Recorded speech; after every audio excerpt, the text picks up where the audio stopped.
Hello everyone, I am Sophia and welcome to my channel, Sofia DIY Studio.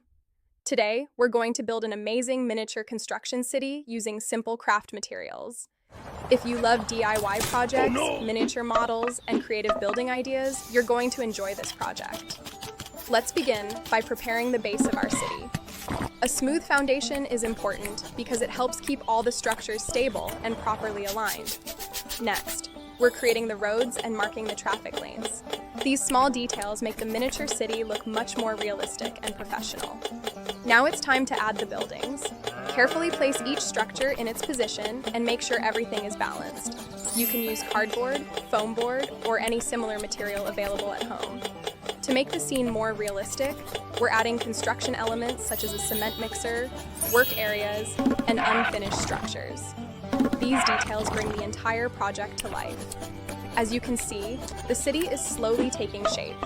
The roads, buildings, and construction zones are starting to look like a real urban environment. Now, we're adding the final touches and decorative details. Small additions can make a big difference in the overall appearance of your model. Look at how amazing the miniature city looks now.